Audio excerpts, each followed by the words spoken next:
igmalipayang pista ang mga kuyunon sa Puerto Princesa. Dating adlaw malakong istorya kanindo ang mga kultura ig tradisyon o kinaugalian ang mga kuyunon. Mga tangay, kung nakaprepara ka mo ron, impisan ta rin ng istorya. Amos, mga tangay, impisan tang istorya sa among pagpasyarsa? Puyo, alawan. Isa ra sa pagkatao iyang kuyunon ay ang pagiging manilipayon. Sakto mga tangay, pagpasyar naman sa kuyo, pista ni San Agustin, may palwa sa gabi. Akita ko dito kung pasamuro, isaw, ang itatawag nga, bundo-bundo. Duro talaga kambang ang mga kuyunon, mga tangay. Labi pangad ko may okasyon. Ang istoryan, pati karadlawan, hindi na matapos-tapos. Medyo mga pikoy, malilisang.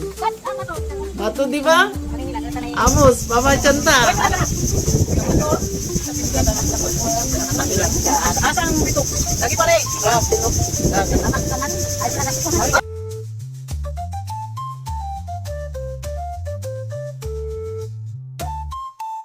Madarap. Madarap da ang mga kuyunon sa pagsagyap ipangawi.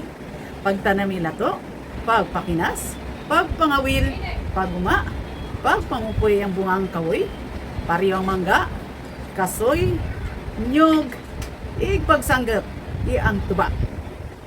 Madarap da sa pag-aradalan ang mga kuyunon. Animan, marakara nga katapos, sa kolehiyo, igmay permanenteng pangabiran ang kataman sa mga kuyunon.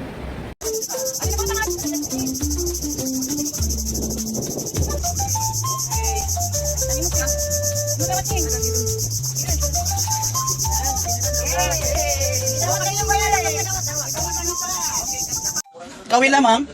Tapos na nagtutumpo ka nanda rin? Aging ka nanda, sabit. Makasabit na sana.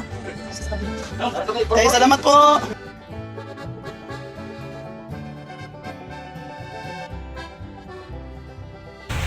Salimad nga! Apon! Mapaligid kita! Magduyan kita na dyan, naglas pa? Magduyan kita na, ibang magpaligid. Okay.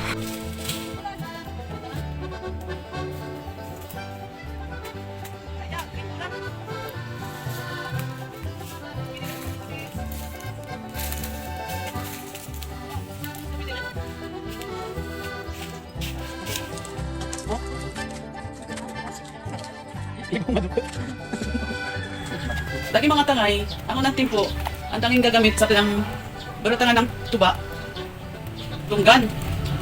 Pero dati, ang tanging gagamit, lagi rin, plastic din. Duto sa kuwan, pag-isukay, maski magpakong ka mga duto, dahil ang plastic din ang tanging gagamit. Tapos ang daring nyog dati, aras ang daraga sa kain nyog, agabot ang daring diretso magdanan. Amos, makasakap itay. Diba? Hindi ako magsaka. Amos, saka kita inyo. Matas-tas niya. Grabe katas. Marespeto, relihiyoso. Ang mga kuyunon, intuturuan din ang mga bata magrespeto sa mga gurang-gurang. Bata pa lamang, parehang pagbisa sa mga malam, igibaba. Relihiyoso, parehang pagsimba kada Domingo, pagpangamuyo, maski anong oras, igpagpasalamat bago magkan. Isa ra pang kaugalian ni ang mga kuyunon ay ang pagpasantigwar. Ibubuatan da dya kada may aga masakit. Aga parit sanda ngang sabon may nalapakan sanda nga mga tao nga hara nakikita. Kada Disyembre, aga tambura ang mga kuyunon. Gamit ang sa diring kumpuso nga kanta bilang partisipasyon sa pagsilibra ang Pasko.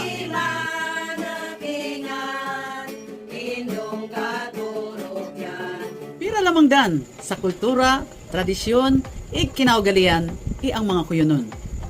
Kung ikon ko tanan, hindi ang kausto at ang mura. Bueno mga tangay, anda nalipay ka mura sa mga istorya, ang kultura, tradisyon, kinaugalian ang mga kuyunon. Sa tanan po nga agsuporta, matamang salamat. Ako po, ang itong naging kaiban, ana may magbanmang magberit, ang Barangay San Miguel, malipay ang pista, ang kuyunon sa tanan.